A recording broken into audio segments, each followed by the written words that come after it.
Okay everybody, in this next video installment I'm going to show you something that I've been waiting for probably 33 years or more. Ever since I saw the movie Christine back when I was a kid, I've wanted one of these cars, and recently I was able to get one for myself. This is my latest acquisition. This is a 1957 Plymouth Belvedere 4-door hardtop that I was able to buy from an ended eBay auction back in August, just after my birthday. This car is originally from Montana. I bought it from the original owner's grandson. It had been in the family since the car was brand new. And this car has been in storage in a barn since 1973. The car has not been started since 1973. I don't have any keys for it. They were unable to get the keys. So one of the things I'm going to have to do to this car is have a locksmith come and make some keys for the ignition and for the trunk and for the doors.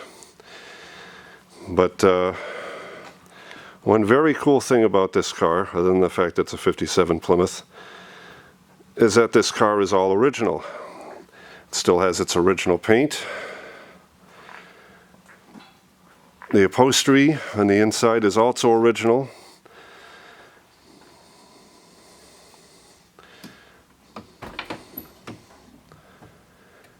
Original carpet.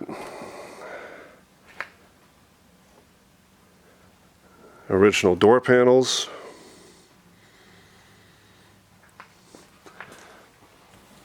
Even the headliner is still in extremely good condition. There is some dirt, which I am going to start cleaning off. The car is basically going to need a good cleaning. Going to need to take the gas tank out, flush all the bad gas out, repair a small hole that's on the bottom of the tank, flush the fuel lines, rebuild the carburetor. Eventually I'm going to need to pull the heads off the car and make sure that the rockers aren't frozen. I don't want to turn over the motor and get faced with a rather bad surprise. The car still has 14,000 original miles on it.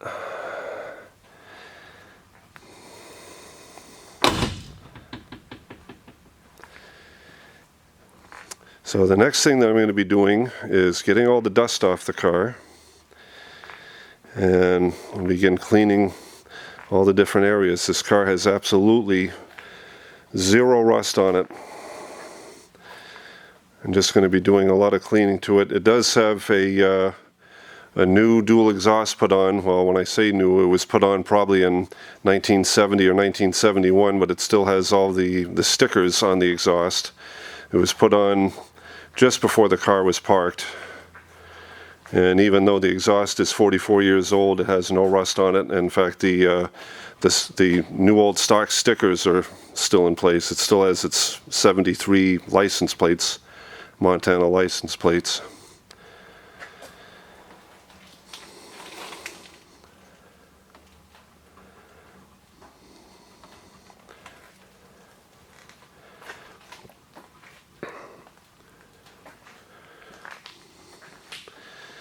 But 4-door hardtop,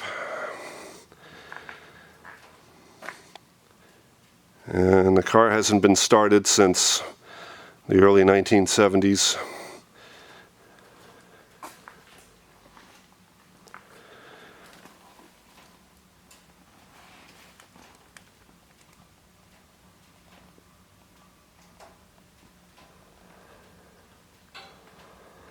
So it will need a little bit of work in order to get it running, but overall it's in extremely good condition for what it is and for what its age and for the amount of time that it's been sitting. There's one molding on the side that was missing on the car. That's the bad news. The good news is that I've got a new old stock piece all ready to put back on it. So all I need to do is take this molding off from the door, because it's a little loose on that end right up there. So we're going to have to fix that, and once I pull that off, I'll be able to see what clips I'm going to need to put the new piece on that side. I also have the hubcaps, the original hubcaps.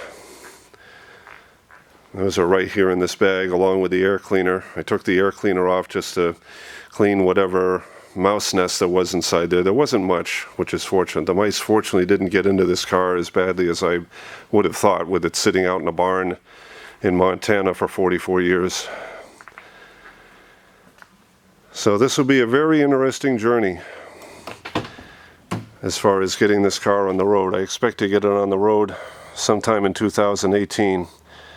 And there's a push button automatic transmission.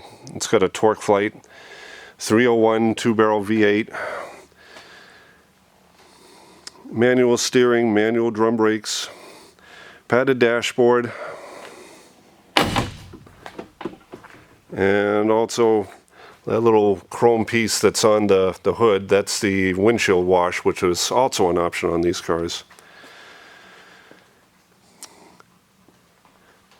So the next step will be getting all the dust off it. This car just arrived late last night, and so I've still been spending time taking some pictures and documenting it, and getting a game plan together as to what I'm going to be doing in terms of getting it back on the road at this point. So I'll be back with some later installments.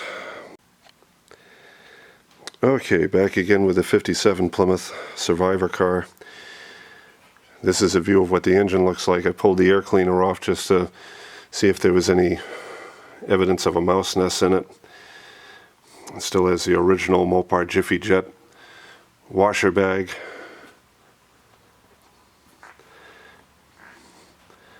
And also one thing that's kind of interesting is this little tag down here, which gives information about the coolant. That's still on the car after all these years. And all the original belts and hoses, those are all original to the car. As far as I know, I believe the cap and rotor and spark plug wires are also original to the car, as the car only has about 14,000 original miles on it. Manual drum brakes, manual steering, and part of the hood insulation is deteriorated and come away, but the hood itself underneath, it's in very nice shape, no rust at all.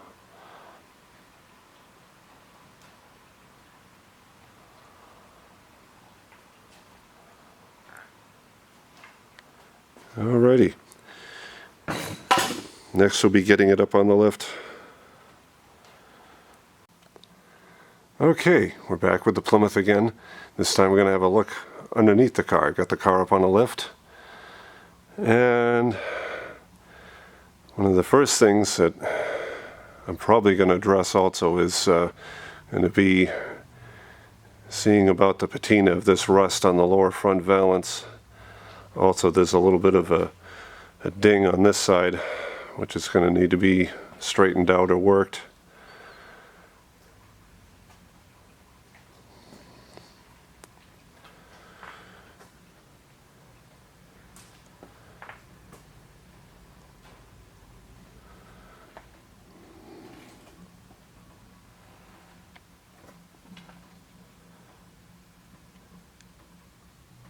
It's quite a bit of mud, but no rust.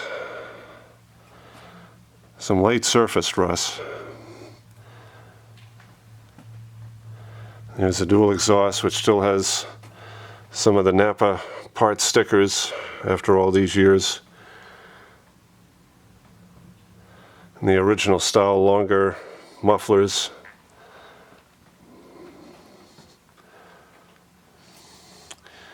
One thing I'm probably going to get rid of are these particular style of shock absorbers. These sort of things can damage some of the upper mounts underneath. So I'm definitely going to change those out, and I believe these rear springs are going to need to come out and either be re-arched or just replaced.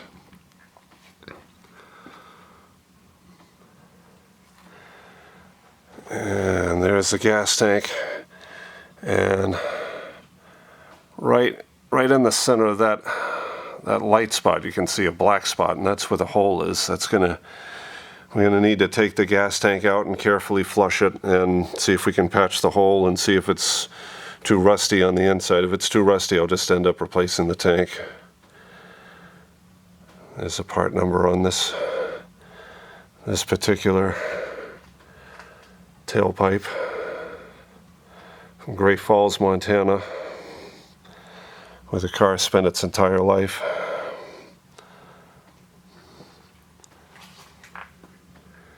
And the insides of the bumpers are going to need to be pulled off, and I'm going to need to do some coating work on the inside of the bumpers just to make sure that they don't start breaking out.